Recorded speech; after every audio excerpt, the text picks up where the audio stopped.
All right, as we reconvene, I'd like to start with a thank you to our first panel for offering some great discussion and insights about ways in which the education system was impacted, of course, most notably New Orleans, and very interesting comments about kind of the recognition and awareness of a deep underlying problem and how the storms of 2005 presented an opportunity for radical change that really reshaped the system and set us on a new path towards long-term success.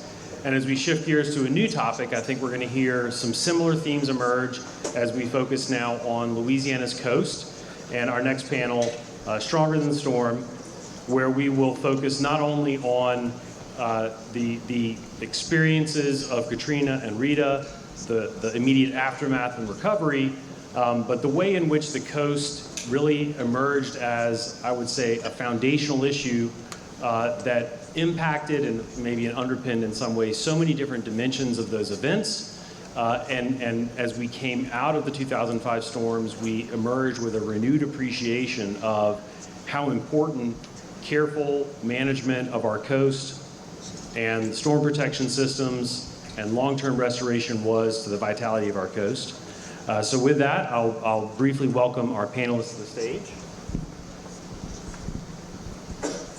And I will join them as I'll have the pleasure of being the moderator of this discussion. And so we have the honor of being joined with we have our current CPRA board chair and 4 former CPRA board chairs. Everyone on the stage with me today has been a coastal champion in many different ways throughout the course of their career, but are distinguished with that common thread as serving as the state's most senior policy leader and director, really, of our coastal program. So with that, we've got on the stage, I guess in reverse chronology to the screen here, but we can tell who's who.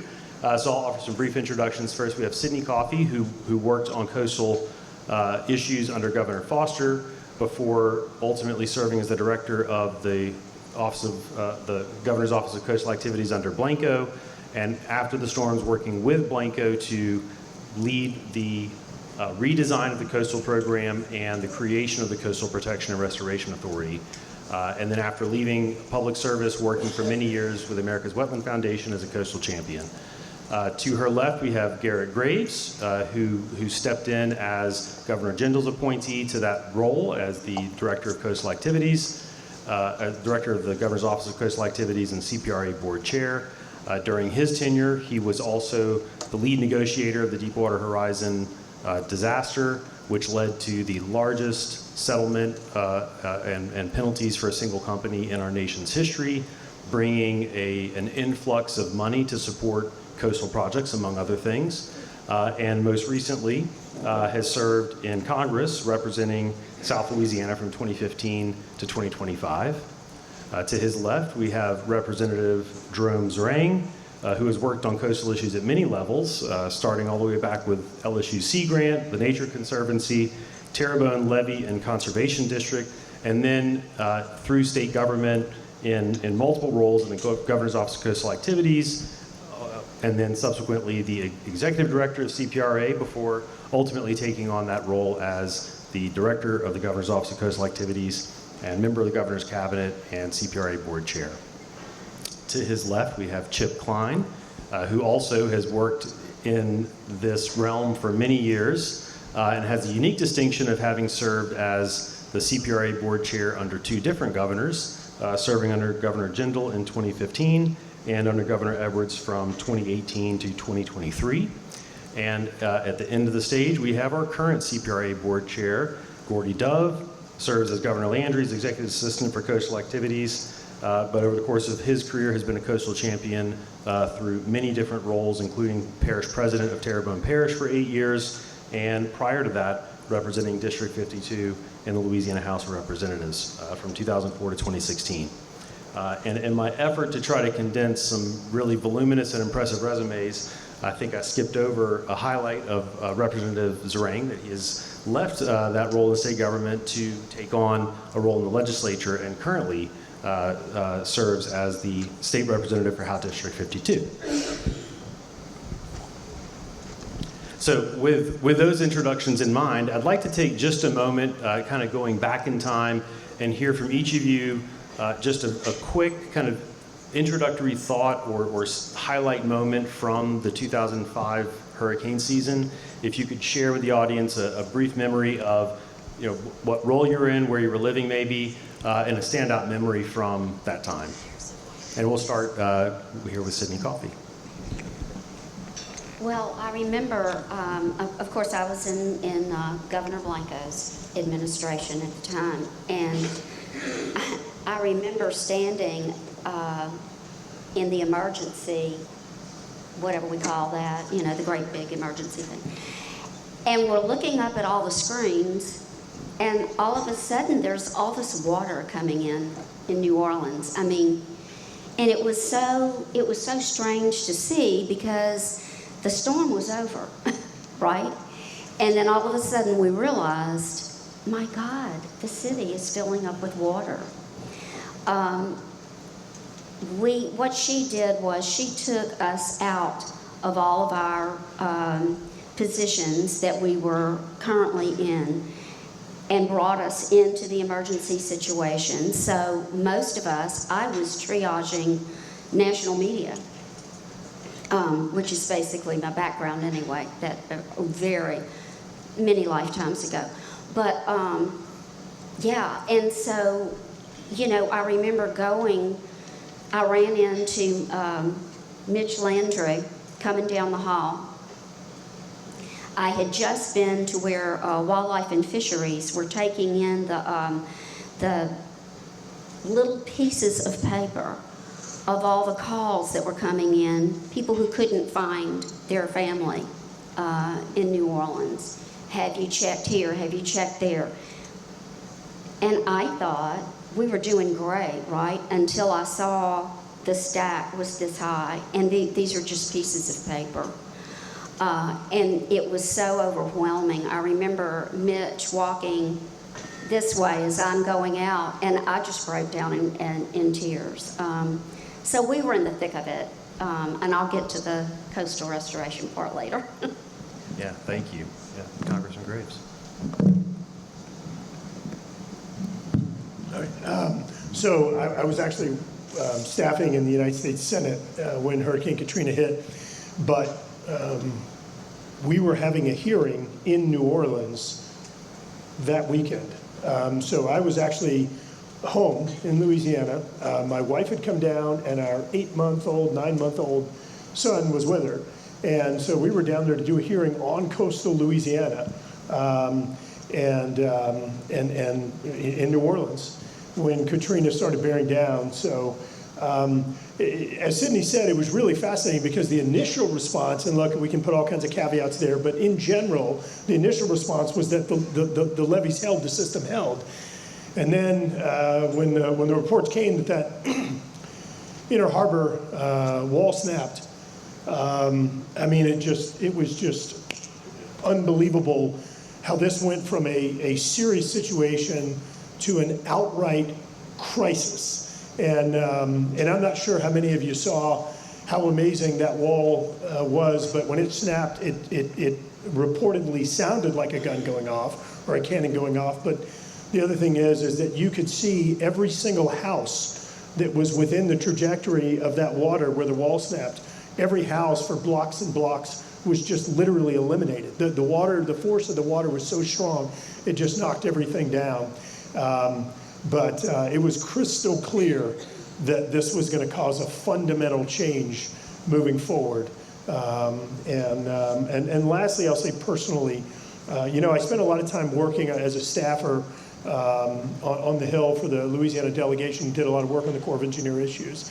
And I'll tell you that, and we can sit here and talk about numbers, whether we lost 1,500 people or 2,500 people, but never in my life will I be able to forget the impact of that and just the personal impact and going back and thinking about, was every decision I made, was every priority I made the right one, or could we have done things differently to prevent this from happening? And as many of you know, there was an ongoing study to look at the strength of the protection system for South Louisiana to determine whether it was appropriate because it was designed for conditions decades before. Thank you. At the time of Katrina, I was the executive director of the Terrebonne Levee and Conservation District. And my memory, well, understand that Katrina really didn't impact us that bad. It was 2 weeks later when Rita hit. But my Katrina memory, we had family and friends actually come and live with us because they were impacted in the storm. But during the storm, we had an issue because of the trajectory of the storm and the path. It was actually causing flooding inside the system because the wind was pushing from the Boudreaux Basin and all the interior water that we do have within the hodgepodge of systems we had. We didn't have the hurricane system we have now, but we had levees and we had some floodgates. So we had to go open the gates to go do that. And so I called the president of the levee district this time. Listen, I got to go open. I'm going to open these gates. We just had this brand new truck that we had, a brand new heavy duty truck. And it was Tony Alford who was the president. He said, well, I'm coming with you. I said, okay. I picked him up at the command center.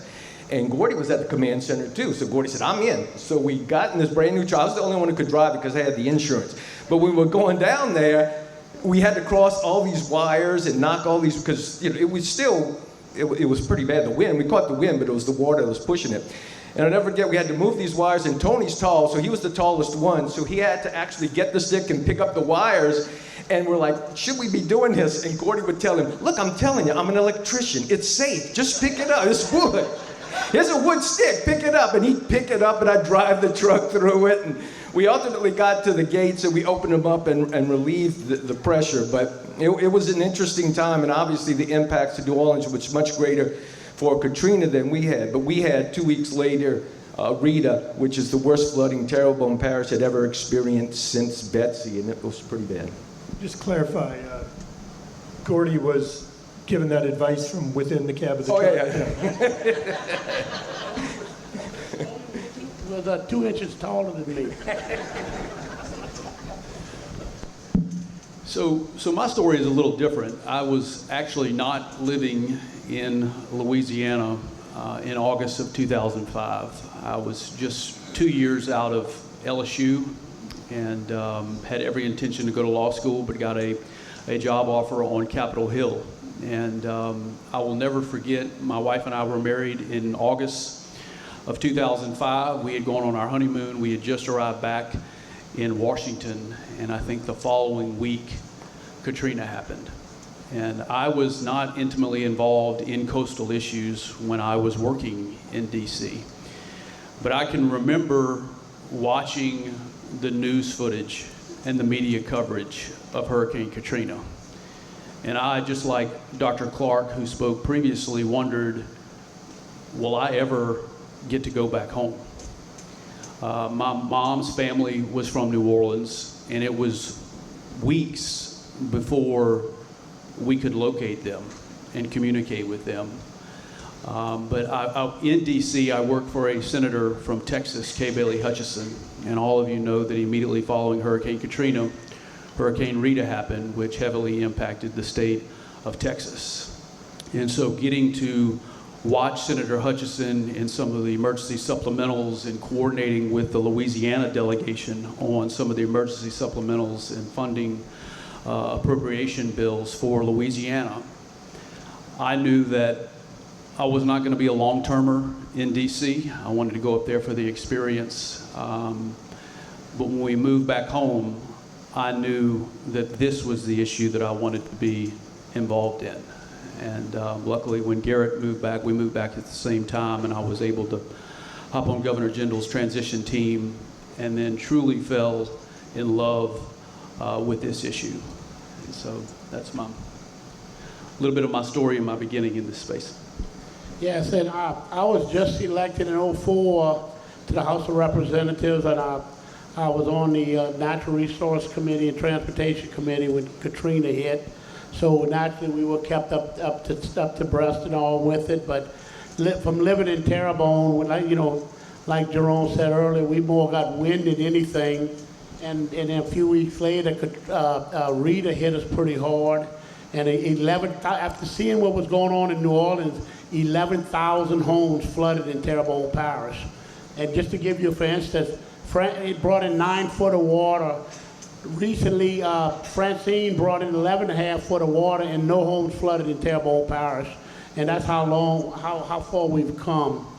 And, you know, so you know, I, you know, like everyone else, I was kept up as being a state representative as far as the terrible thing of the walls given in New Orleans. And then on the other end, I'd owned a summer home between Gulfport and Biloxi, right where that 27-foot wave came in. It was a 100-year-old house that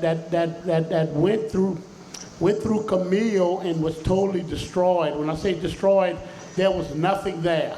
It was just that the lot was clear, and it went through Camille, just to show you the strength of Katrina when it hit the Gulf Coast, you know, in Mississippi. And you know, I never forget, I went there recently after, and thousands of photographs. When people left their home, they didn't bring photographs, so they had Polaroid, colored black and white, all over the ground. It was just, of course, the roads were torn up, and after seeing the devastation in New Orleans and then going to see what happened in Mississippi, and it, like I said, it was a 1-2 punch with Rita, and just to show you what the strength of a hurricane. So being a state representative, I got a quick lesson, and you know, everyone took it from there, and we're at where we're at today because of the lesson learned. Thank you. All right. Thank you all for sharing those stories, and obviously the scale of the impact, whether it was something to see from TV or to see firsthand, and of course the way in which the two storms hit different parts of the state differently. Clearly something that made this immediately resonate statewide and in many ways more nationally. I want to go back even a little further in time, and Ms. Coffey, if you could, tell us a little bit about Louisiana's approach to managing the coast before the storms and how the storms changed how we approach that as a state. Well, because of,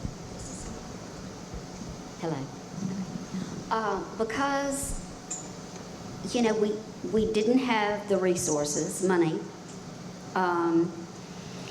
We had a very piecemeal approach before Katrina. And, you know, I go back to the day that Governor Foster declared a jihad, which was an unfortunate turn of phrase at the time because of 9/11, but on coastal erosion is the way he put it.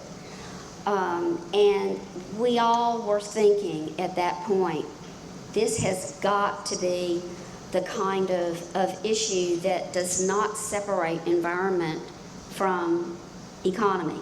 What happens on our coast cannot be separated like that, ever. It's got to work together. It provides for so many people. So we knew when Katrina and Rita hit, big became the strategy. Big. Think really big. We've got to really take, you know, some action here. And that's when, oh my goodness, let me count the ways. Kathleen Blanco asked the legislature to create the CPRA. And that happened. The first, and I was honored to be the first chair of that. We also, not CPRA, but the master plan, God. The 2007, it was completed, and the legislature unanimously approved that master plan. That's where the thinking was at that time. People were very aware of what happened. And even during actual Katrina, in working with the national press, we were able to tell the story of the land loss and have them understand that the land loss had a great deal to do, you know, with what happened in the hurricane. She strengthened building codes so that buildings were safer, that homes were safer, gave some incentives on insurance. The legislature was extremely involved in every move that was made, we all worked together in a huge way. Science led the way. Science was the leader from then on. Some of the finest coastal scientists in the world were right here in Louisiana, and still are. It was a comprehensive approach. It had to be. And we accomplished so much. That's when, Mid-Barataria project was underway as far as the planning and the research and, the science that went into it. And, I just have to say that it's a travesty that that project was killed, all due respect. It was a travesty. It was a sad day for Louisiana's coast. Well, we'll come back to more recent changes. I'd like to talk a little bit more about kind of the evolution of the coastal program. And something you called out is the mindset being to think big. And I think maybe Louisiana had appreciated in a new way just how big the problem was, and that called for big solutions, many of which are things that take years to implement. So I know these are a lot of things that started in your time in this role, but I'm gonna move down the line here to Mr. Graves on what were some of the early priorities that Louisiana had to pursue, things that kind of you stepped into and helped push the finish line, both in terms of the redesign of the program itself and major projects that we were pursuing. Yeah, so my introduction into the coastal program was interesting in that my wife and I was, again, staffing in the Senate, and I was planning on moving in an entirely different direction career-wise. My wife and I were buying a business. We had already started putting money into it and everything else. And but I also knew, and Chip made reference to the various emergency appropriations or emergency supplemental appropriations bills. Congress does their regular appropriations bill, but when something extraordinary happens, they do these supplemental bills. And so we had just been working nonstop, literally sleeping at the office for weeks, trying to get these bills put together and just appropriating tens of billions of dollars each time. And I think it ended up being like $150 billion. But we had kind of put some little nuggets or little eggs in both in the appropriations bill and in the Water Resources Development Act, the big Corps of Engineers legislation, that if the state didn't properly play its cards, those little eggs wouldn't hatch. And so I started working on the transition team with Chip and others, just trying to get things laid out and make sure that the eggs hatched. And the biggest priority I had was sort of building on the work that Sidney had done by taking these totally separate components of restoration and protection. And quite frankly, I think there were about 3 other programs out there that we ended up pulling together from other agencies, but just putting it all together. So they created the board, sort of the Coastal Board of Directors. We wanted to create the agency that was unified as well. And so that was the big priority for us, was pulling together at the time, which we called the implementation team that Z led. And so that was really the kind of taking it next step, next level, and building on the foundation that Sidney and team had put together. Another element that I want to highlight that you introduced, Sidney, is the emphasis on science and engineering and having that serve as a foundation. I don't know if either of you might want to speak to how that stands out as a really critical element. What role does that play? Why is that so important? So, look, this is huge, and here's why. So I threw out a number a little while ago. I said that we spent $150 billion. Right, $150 billion responding to Hurricanes Katrina and Rita. My back of the envelope number, and yeah, we can inflate it, deflate it, whatever else. I think we have spent $8 to $10 billion before Katrina. We could have saved 90% of those lives. 90% of those lives, and 90% of that money. Just think about that for just a minute.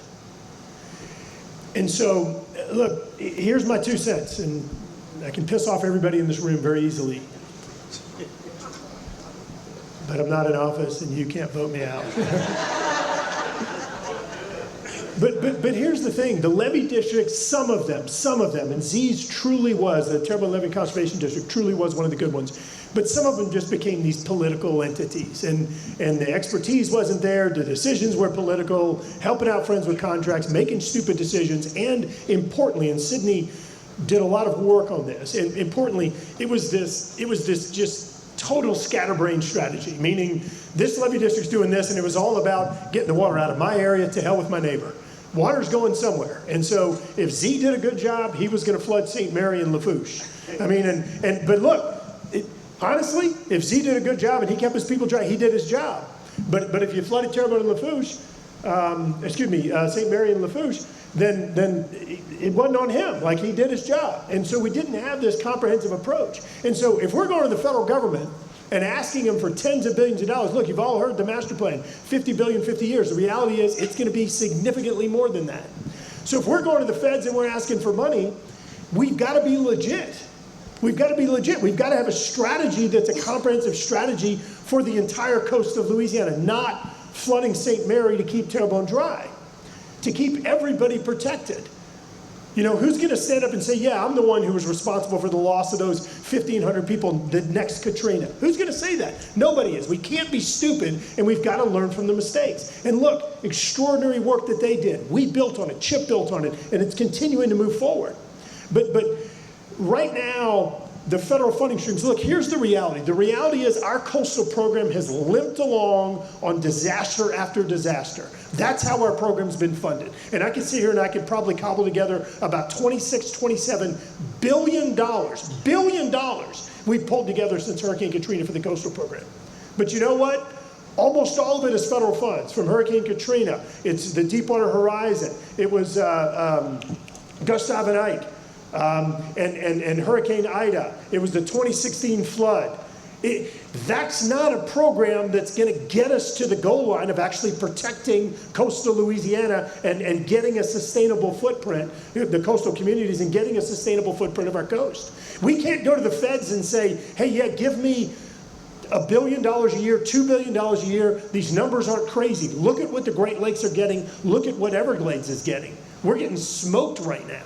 And so that underpinning of science and engineering and a comprehensive strategy, we were the envy of the nation. Literally, White House came down and said, tell us how you did this. Tell us how you did this approach. For the first time ever, we integrated 7 different modeling tools. First time in the world, 7 different modeling tools to help kick out answers. And I'm sorry for going long, but just real quick, I'm looking at Walt Leger here. I remember when I first got to this job, legislature had just given us, it was either 200 or 300 million. You can imagine all these guys, the folks who preceded him, Representative Leger and so many others are coming saying, hey, I need this for my project, I need this for my project. I mean, we had billions of dollars in ask and we had $200 to $300 million. And I had to go before Joint Budget Committee and explain why we chose which projects we did. I'm like, guys, I'm not doing that shit. Like, are you kidding me? I'm gonna go and make 5 people happy and piss off 30? I'm not doing that. And so right then and there, because I asked them, they gave me this list of recommendations, and I said, tell me how you built this. And they're like, oh, well, parish president wants this one, mayor wants this one, senator wants this one, rep wants this one. It's like, guys, I can't do that because we're going to piss somebody off. So for the first time ever, we integrated these we began developing this decision tool to help inform which projects or portfolio of projects for a region delivered the best results, looking at protection of communities, looking at ecological productivity. And so we began developing this crude tool that then has really, under Z, Chip, and I'm sure under Chairman Dove, is just going to continue to be the gold standard. And so I'm just going to say it one last time. You cannot go ask for billions of dollars if you're not legit. The only way you're legit is if you have the underpinnings of science, the underpinnings of engineering, and you have a doable strategy that's going to demonstrate outcomes that balances both ecological restoration and protection of communities. Sorry.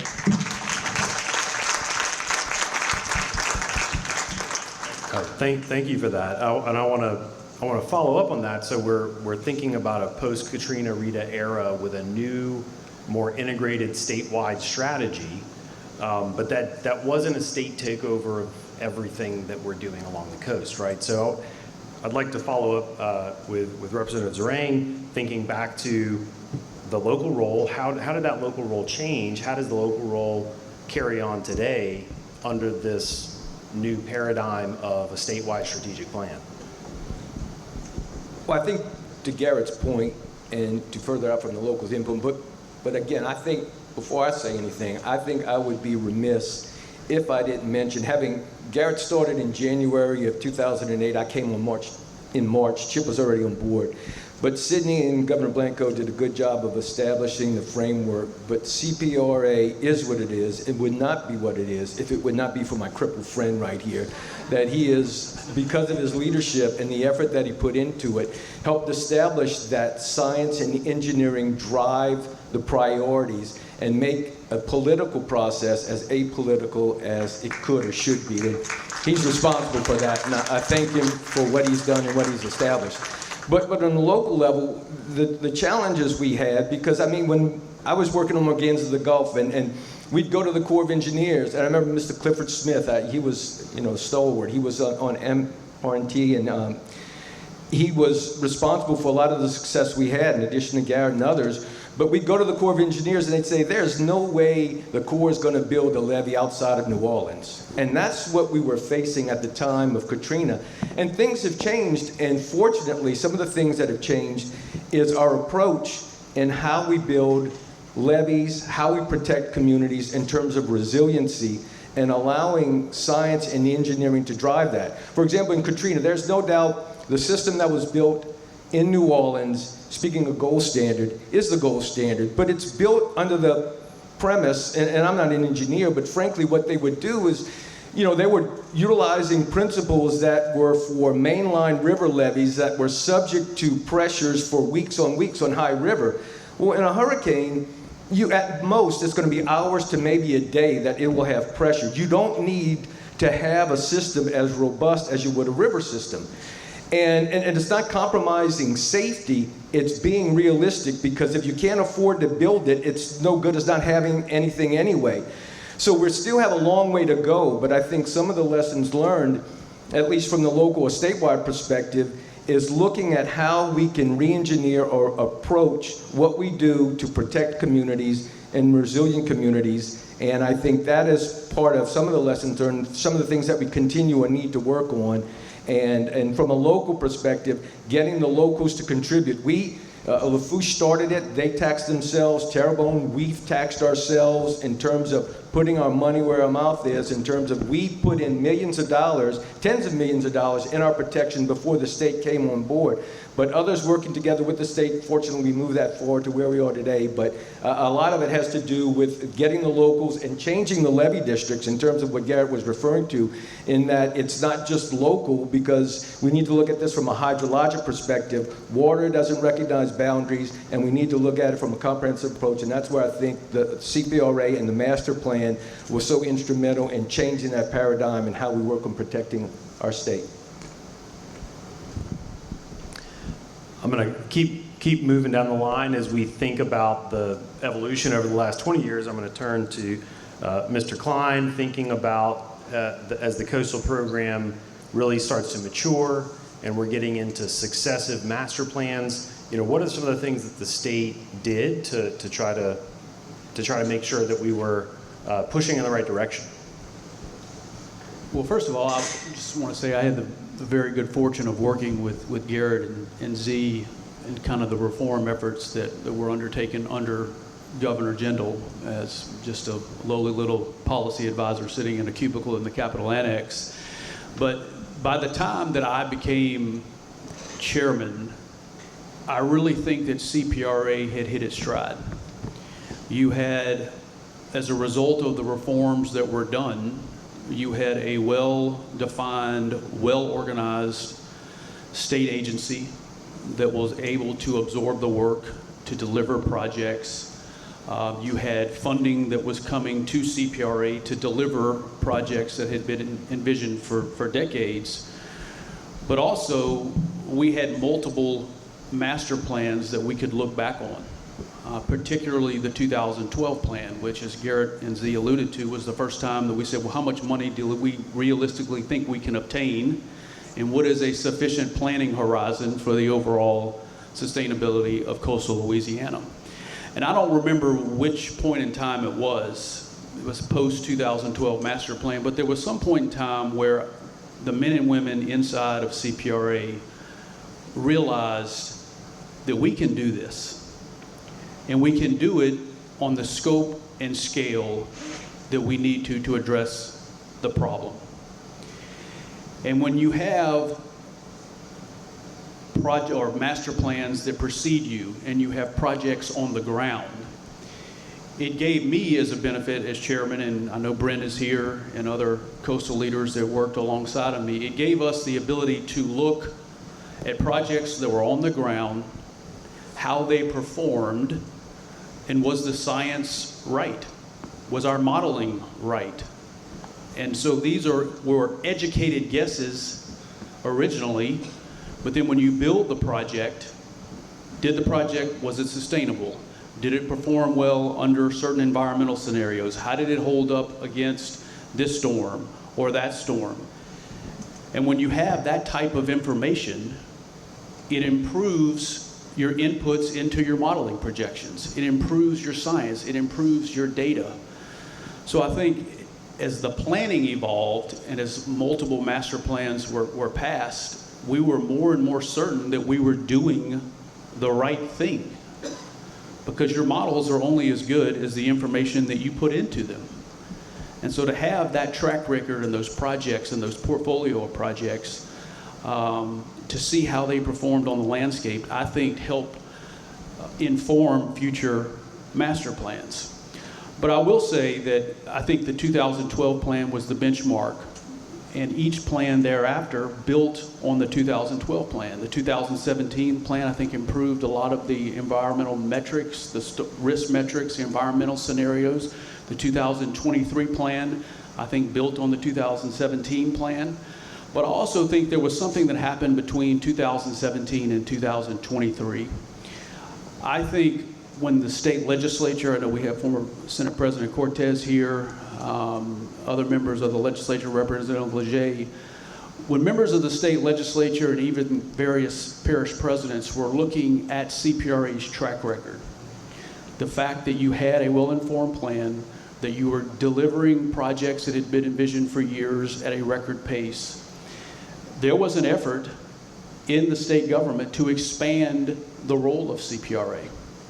And in the 2023 plan, you saw more of a focus on climate. Governor Edwards was a huge proponent of lowering emissions. You know, I remember him telling me we can't just react to the effects of climate change, we have to address the causes of climate change. We named a chief resilience officer in Charles Sutcliffe that was, what does it really mean to be resilient, not just from a restoration and protection standpoint, but from a state government standpoint on all aspects. How does this issue affect the operations of LDH? And so I think it's something, the framework that Garret, always distracting, always, I'm sure he is. But the evolution, I think, of the framework that Sidney and Garret and even Karen Gautreaux before Sidney put into place served the state well. The legislature and the governor took notice of that and was able to expand really the scope and scale and the trust that CPRA had earned with the public and policymakers. Well, we'll keep moving through our timeline. I'm going to turn it over to Chairman Dove as we think about where we are today and our planning for the 2029 master plan. What we've heard is a long period of time of kind of building on this sort of early momentum that was put into place after Katrina, and the science getting increasingly more complex and comprehensive. As we look ahead to the 2029 master plan, where do you see us moving next? Do you see, are there major things that need to be changed? Are there things that have been missing that we need to make sure that we're accounting for better? Yeah, well, what I'd like to bring back on under Kathleen Blanco, a major step that I was a legislator back then is when we passed the comprehensive building codes, and when Ida hit Terrebonne Parish, and you could see the effect. I mean, I know you were there when we took a lot of heat as legislators for raising the price of building, but the buildings really did well. All the buildings and under the comprehensive building code, which was under Kathleen Blanco, so I think that needs to be said. You know, I joined CPRA in 2008 as a legislator under Bobby Jindal. I represented the House of Representatives, and I watched it step by step as we moved forward. I was involved with all the different master plans, and the question is, where are we going? Where's CPRA going here? Under the CPRA, under my chairmanship and my board, along with CPRA. We are focusing heavily on Barrier Islands. We've just awarded $350 million on Chandelier Island for 13 miles to rebuild it. That's been awarded. And they'll be starting that right after hurricane season. Grand Isle, we've been working with the Corps. We're putting up $20 million.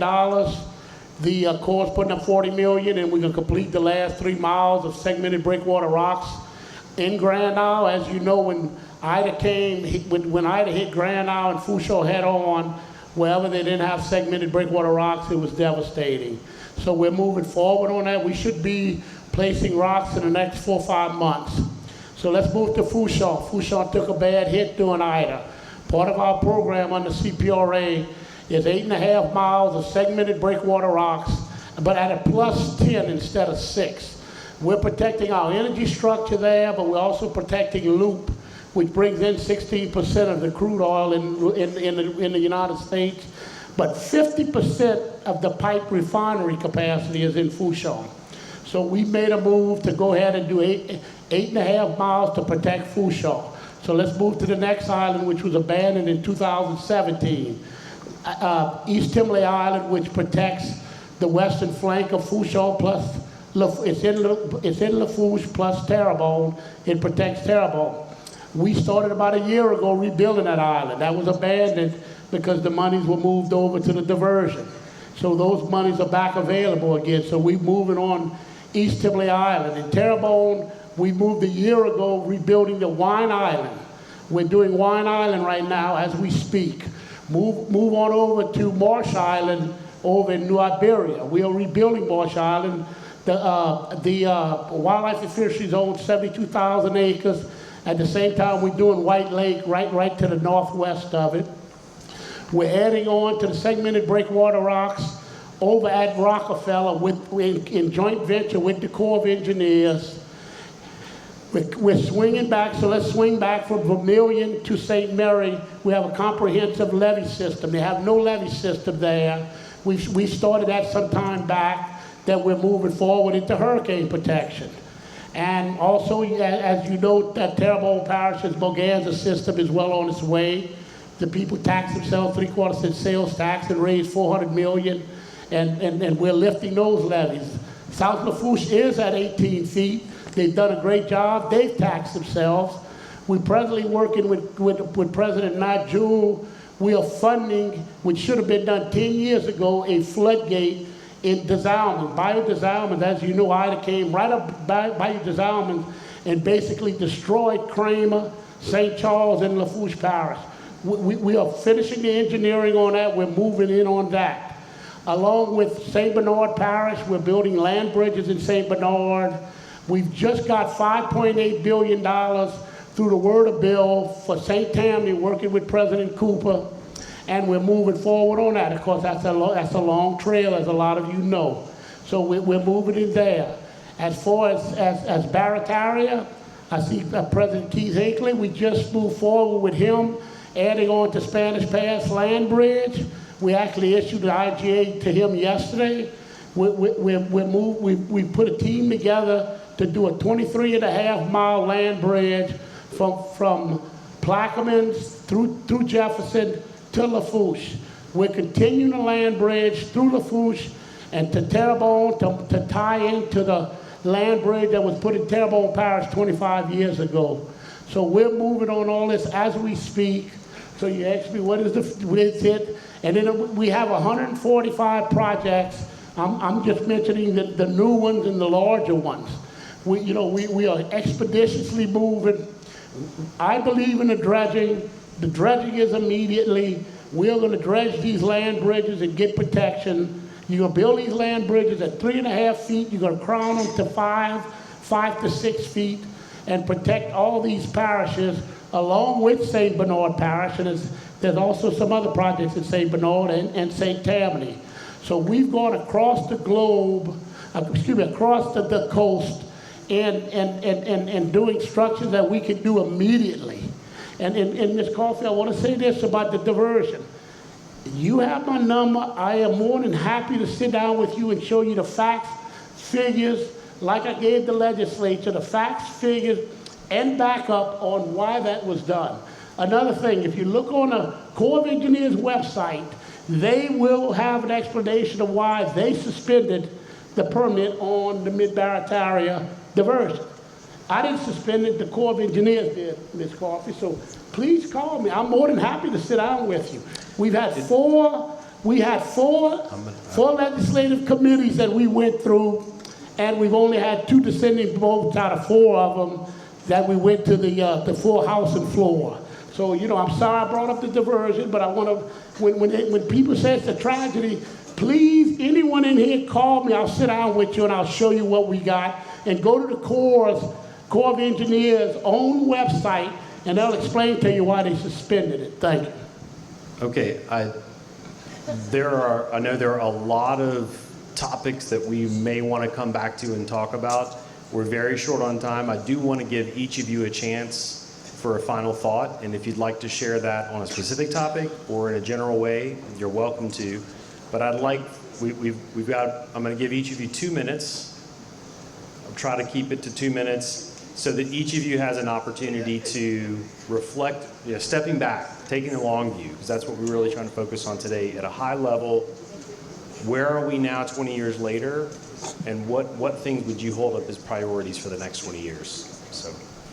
Okay, so just in a quick response to Mr. Dove, you know, the Corps of Engineers, once a local sponsor, and the local sponsor is the state, once they are no longer committed to a project, the Corps pulls out, and so does the money. Okay, well, all right, we just have to agree to disagree on that. I think one of the most important things, and I'm looking at this little power section over here with Senator Landrieu, who was such a leader in the revenue sharing effort, and King Milling and Ann Milling, who have worked tirelessly for how many decades, it's hard to count, at least 30 years, I think, on all these issues. And I want to say that, to me, education from here on out is going to be so very important. The America's Wetland Foundation was established during Mike Foster's administration to be a very strong third-party voice on these issues, to bring together industry, fisheries, the environment, to no longer separate that all. We know that it's going to take all of us to do this. We made a huge effort in educating not just the public, but the legislature as well. We have now so many legislators who are not even familiar with the very beginnings of what happened and why things took place. So I think for the public and for the good of Louisiana, we have got to ramp up the education about our coast and what it means to the whole world, and especially to America. Thank you.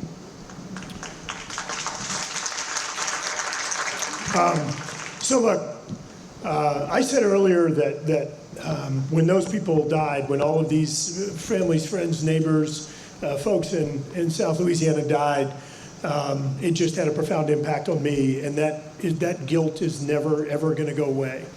And the way that I've been able to take that and kind of translate it into action is making sure that when we all worked on this stuff, that we worked tirelessly, that we made the right decisions, that we made sure everything we did was the right decision, defendable by science and by engineering. Which means when we start doing things that don't make sense, I do feel an obligation to say something. So I'm gonna give a little bit of a double-edged sword here. So first of all, the Mid-Barataria project, Chairman Dove, the governor, they have a right, and I would even say an obligation, to take a fresh look at that project. When I left, it was $1 billion. When he came in, it was $3 billion. They have a right and an obligation to look at it. Take a fresh look, value engineer, whatever term you want to use, figure out how to do it without causing that much of an expenditure. Number two, 60 million years ago, coastal Louisiana was in Oklahoma, Missouri, whatever. Denise, no, you're shaking your head, whatever. It was north of us. I'll put it this way. The Mississippi River created our state. Are we on the same page there? All right. It created our state, including where we are right now. This place would not be here without the Mississippi River. It is what created us. It is the only thing that is going to save us. Knuckleheads that are out there saying experimental, you're an idiot. Atchafalaya Delta, Wax Lake Outlet, Cupid's Gap, West Bay, Bohemia Spillway, Carnarvon, Davis Pond, you're an idiot if you think it's experimental. First of all, we wouldn't be here if it was experimental. Secondly, all of those projects, some that just happened, some that were intentional, they would be failures if this was experimental. Okay, so there's nothing experimental about this. You are a complete uninformed third time idiot if you think that's the case. So while they have a right and an obligation to take a fresh look at this, I will do everything I can to make sure that we reconnect the Mississippi River with the adjacent areas. It is what created us. It is the only thing that is going to save us. Lastly, I'm the only person that negotiated, that read the Deepwater Horizon settlement. I'm the only one here. All these people in there who are saying, oh, we're just going to do this. No, that's not legal, and this isn't a political decision. The courts are going to hand you your rear. So any legislators that are in here right now, let me tell you something. This project's already expended $600 million, $800 million, whatever it is. All you've achieved is impacting, meaning adversely impacting 350 acres of wetlands, which is an additional liability. Under NRDA, Natural Resources Damage Assessment, you have to show how you have remediated your damages from the oil spill. You don't just get $800 million and say, hey, go have a party. That's not how it works. You've got to show how you remediate. If you didn't, you are liable. You can have citizen suits. This money is from the criminal settlement through NIFWIF, I know, and it's from the civil settlement under the NRDA component. You are digging yourself in a hole. One day somebody's going to come back. And let me say it again. This isn't an administration waiver thing. This is the court. This is a consent decree. They're going to come back and they're going to say, you have to write a check for $700 million, $900 million. You got to mitigate for 350 acres of wetlands. I'm not sure where that money's coming from. I'm not aware of the state having that kind of money sitting around. So yes, take a fresh look at it. But do not abandon this project because, one, at some point you're going to have a reckoning. I'm telling you, I've read it, I negotiated it.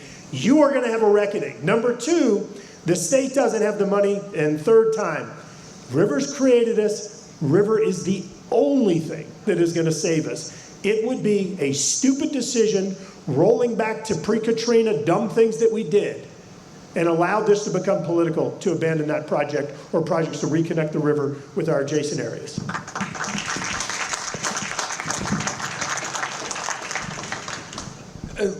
What he said.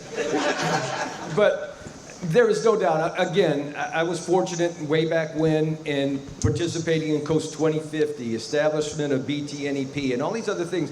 But there was one significant, not unique, but was consistent in every approach, was that the river is the only way we are going to rebuild and sustain our coast. You can't do it without the river, Atchafalaya and Mississippi. So again, to emphasize the point he was making. But it all comes down ultimately in where we go from here. The unfortunate reality is money and where we are with money. Fortunately, Go Mesa, we've taken an approach to that in terms of trying to get additional money. And to Garrett's credit, I mean, there's no doubt we got screwed in the oil spill. I mean, you could take a 5-gallon bucket and pick up what was off of Texas, Florida, Mississippi, and Alabama, and there's no doubt we had a disproportionate impact and should have gotten a hell of a lot more than we did. Thankfully, they negotiated what they did, but it all comes down to numbers, as you know, in D.C. But to that end, we are experiencing and will experience a deficit in terms of our funding to address this crisis. And it's not just from the federal perspective, and one of the things that we have to continue to address on the state level. I know President Cortez is here. I know Speaker de Villiers is in the back too. I see Mr. Couson went over to the Public Service Commission back there too. When we miss him in the legislature. But the reality is we are experiencing the state level, and I experience it, is fatigue in terms of coastal fatigue and the dollars. They look at the hundreds of millions of dollars and say, what the hell, y'all have all this money, but not recognizing you can't build a $50 billion plan overnight, and you can't do it in 1 or 2 years. So you have to carry this money over. And there's no doubt that 2/3 of the economy of this state is within what's called the coastal area. 2/3 of the population is what's in the coastal area. And we cannot abandon in terms of how we're going to address this issue and allow certain user groups for selfish interests to direct how we approach preserving and protecting our coast. There is no doubt that, unfortunately, that some of the squeaky wheel gets the grease aspect in terms of addressing how we approach our protection, which is wrong. We should continue to look at allowing science and engineering to determine how we're going to approach this, but also look at how we can continue to fund it, and that's an obvious concern, and we need to continue to fight for that. A positive, a negative, and a fact. A positive, normally Louisiana looks to other states. We look to Texas or Florida or North Carolina. How are they handling insurance reform? What are they doing for tort reform? What are they doing on income taxes? Other states look to Louisiana when it comes to this issue. And I think we should all be very proud of that. A negative, this issue still does not get the attention it deserves. There are a lot of people in this room today that are intimately involved, that spend their entire lives, their entire careers working on this issue. But when you have groups in the state of Louisiana, like Committee of 100, like the Louisiana Association of Business and Industry, like the Council for a Better Louisiana, and every year they put out a policy portfolio of what their policy priorities are going to be for the next year, the next legislative session. Coastal Louisiana is never on it. You never see anything about hurricane protection or coastal restoration on those policy platforms. Look at the gubernatorial candidates that ran in the last cycle. Not a single one of them on their policy agenda had coastal protection and restoration on their platform. And that is unfortunate. A fact. The Mississippi River built the land we stand on today. Our land loss crisis started when that river was levied. And the only areas that are actively growing land today on their own are areas that are connected to a river. I agree with the sentiments of what was said before. I will also point out that every single project that is envisioned over the last several years has become more expensive. There are pump station projects that I can point to. West Shore Lake Pontchartrain went from $760 million to close to $3 billion. There are cost increases on all of these things because of inflation. However, that doesn't mean you just throw in the towel and walk away from them. Well, when Governor Jeff Landry got elected, and I was appointed and ratified by the Senate, I was asked to give them facts, figures, and backups with engineer report, scientific reports on where we stand, and naturally fiscally responsibility that we don't have the money to build this. Now, what Garret just said is incorrect about paying the money back. It was signed off by the trustee implementation group, the Interior Department, the Department of Commerce, U.S. Wildlife and Fisheries, the EPA was signed, the resolution was signed. What you said? Well, I signed it. What I signed? Wait, Garret, let me talk. Garret, I didn't interrupt you. Now, you know, when you use the word idiot, it's an idiot that's going to swim in the Mississippi River. What they're not telling you, it's 2 billion gallons of water an hour, maximum 1.3 billion beneficial that was going to flow into the Barataria Basin with people living there. We're still building through the Corps of Engineers on a 65% federal, 35% state match, something that was started in 2007. And for 8 years, the Corps of Engineers was designing this till they stopped it. When the people in charge stopped it, then they said, we got all this monopoly money from BP, let's spend it. They ran out of money. Let's put the facts on the table. They were working on it for 8 years. We're going back to the Corps on a 65-35% with dedicated dredging that's going to produce 19,000 acres. You can look it up on the Corps website. Everything I give is facts, figures.